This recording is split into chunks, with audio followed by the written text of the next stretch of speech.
What's up guys, T-Croc here, welcome to the vlog. Before we get into the main point of the vlog, I figured I'd give you guys some updates with the car. Basically been doing all around maintenance. I decided to check all the fluids. The diff fluid was a little low, so I decided to refill that. I use a Motul. It's a high performance diff and it's actually goes well with the LSD. You gotta be careful which fluids you use because some LSDs don't tolerate diff fluids.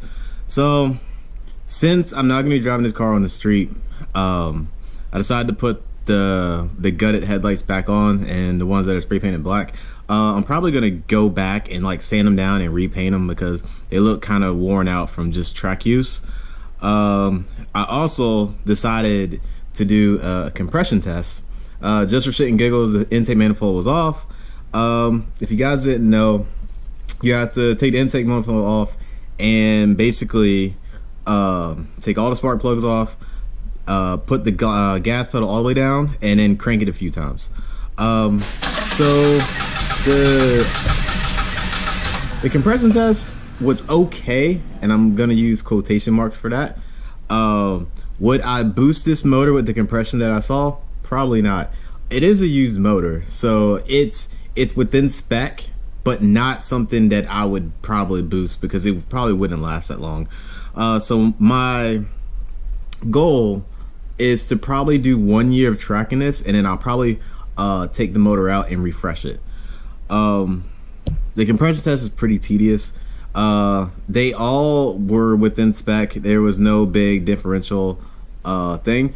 With doing the compression test, I was checking out the spark plugs, making sure those looked okay.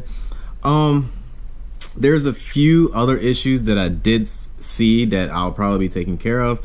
One was a vacuum leak. That's something small. And let me see, the wideband, I actually did a couple revs to see where the wideband was at and the air fuel ratio. And I also decided to data log it to see how it would how the fuel trims looked. So all that looked within spec. The only thing is the idle, it was very lean, and that's because of the vacuum leak. So that's something that I'm gonna have to take care of.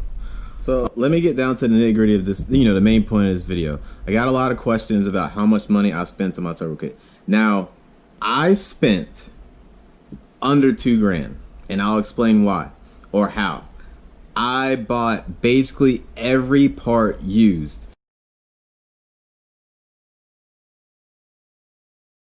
The car originally came with the T3 T4 turbo. I ended up contacting an Evo guy who was looking to go for a smaller turbo, and he traded me his GT Garrett turbo. So I spent $300. I did have to change the housing, but only thing I had to do with that was modify the downpipe to a V-band flange. Like I said, the turbo kit itself, the hot pipes, that's basically all he sold me. I didn't want anything else. He gave that to me for about $400. The tile wastegate, I ended up buying that used, found it on somewhere on Craigslist. It was authentic. $50. The intercooler, I was on eBay searching for a certain intercooler. That was $100. The piping itself, I bought one of those, universal intercooler pipings, and just had a couple of things welded, and it was like $50 or so. The blow off itself, part out, $100.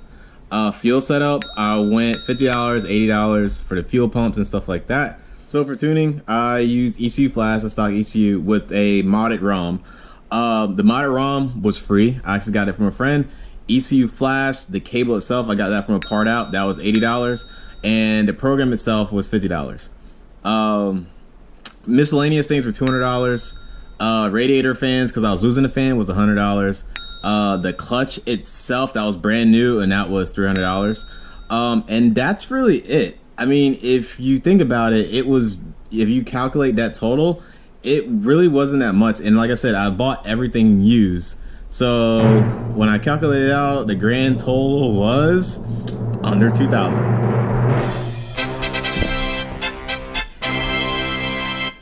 So that's it, guys. Like I said, it was just a quick rundown of what I spent on the turbo setup. Like I said, used you're going to, it's a very big gamble, but you can feel out the person, and you want pictures, you want the background history of if it was used, if it was raced, how many miles are on it. And if you think about it, some of those parts you can rebuild, like the blow-off valves and the wastegates, like the diaphragms and all that can be taken apart and you can rebuild it with new parts. Turbos is a very big gamble. I really lucked out on this one. Luckily, it was local, so I was able to see if it had any shaft play. And he actually sent me videos before I actually went over there, and he showed me that. I was like, look, it doesn't have any shaft play, and the bearings are still good. So I knew I had a couple years on it. So that's it. Quick video about that.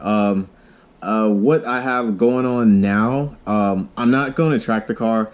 Like, there is a race next week. I really don't want to rush this build. So I'm probably going to take this winter to make sure everything else is intact with this car. I just feel uncomfortable sending the car out there because I still need tires. That's the main thing is probably just tires. I was going to retune it, but I'm kind of on the fence of that as well. Probably look at when I get it dynoed, which will not be soon. I was going to do it soon, but I'm going to push that back as well.